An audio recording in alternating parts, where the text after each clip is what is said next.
प्रिय भक्तों, आज हम श्रीमद् भगवद गीता के पहले अध्याय के तीसरे श्लोक का अध्ययन करेंगे। हम अब उस क्षण पर पहुंच चुके हैं जहां युद्ध की ज्वाला धीरे धीरे तीव्र हो रही है। पिछले श्लोक में हमने देखा कि दुर्योधन, जो अब तक स्वयं को अपराजित मानता था, पहली बार पांडवों की सेना को देखकर असहज महसूस करता है। यह अहंकारी राजा अब अपने गुरु आचार्य द्रोणाचार्य के पास जाता है और उनसे कुछ कहता है जो हमें इस तीसरे श्लोक में सुनने को मिलेगा। आइए कल्पना करें कि हम कुरुक्षेत्र में खड़े हैं। युद्धभूमि में अब घमासान की तैयारी हो रही है। सूर्य की किरणें अस्त्र शस्त्रों पर पड़कर चकाचौंध उत्पन्न कर रही हैं। विशाल रथ, घोड़े, हाथी और हजारों सैनिक युद्ध के लिए आतुर हैं। युद्ध के नगाड़े और शंखनाद पूरे वातावरण में गूंज रहे हैं। लेकिन इन सब के बीच एक व्यक्ति के हाव भाव बदलते दिखाई दे रहे हैं, राजा दुर्योधन। कुछ क्षण पहले तक वो अपने सामर्थ्य पर गर्व कर रहा था, लेकिन अब पांडवों की सेना को देखकर उसके मन में संशय उत्पन्न हो रहा है। और इसी भावना के साथ वो अपने गुरु द्रोणाचार्य के पास जाता है और उनके सामने अपनी चिंता व्यक्त करता है। अब आइए इस श्लोक को सुनते हैं। पश्येता पांडुपुत्रानामाचार्य महती चमोंग व्यूधा द्रुपद पुत्रेण तव शिष्येण धीमता।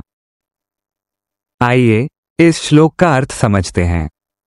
दुर्योधन कहता है, गुरुदेव देखिए, पांडुपुत्रों की यह विशाल सेना, ये कितनी सुंदर और संगठित है, और इसे सजाया और तैयार किया है आपके ही शिष्य धृष्टद्युम्न ने। अब इसे एक कहानी से समझते हैं। सोचिए, एक कंपनी का मालिक जिसने एक कर्मचारी को ट्रेनिंग दी, उसे सिखाया और उसे एक सफल इंसान बनाया। लेकिन एक दिन वही कर्मचारी उसी मालिक के प्रतिद्वंद्वी कंपनी का सीईओ बन जाता है। अब मालिक को कैसा लगेगा? यही स्थिति यहां दुर्योधन की थी।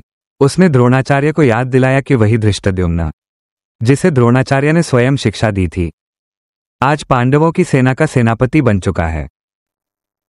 इस श्लोक से हमें क्या सीख मिलती है? जब हम किसी को सिखाते हैं तो हमें यह समझना चाहिए कि ज्ञान किसी का गुलाम नहीं होता। जो सच्चा ज्ञानवान होता है वो सही और गलत का निर्णय स्वयं करता है, ठीक जैसे धृष्टद्युम्न ने अपने ज्ञान का उपयोग धर्म के पक्ष में किया और दुर्योधन के अहंकार को यह स्वीकार करने में कठिनाई हुई। तो आइए इस ज्ञान को अपने जीवन में उतारें। जय श्री कृष्ण।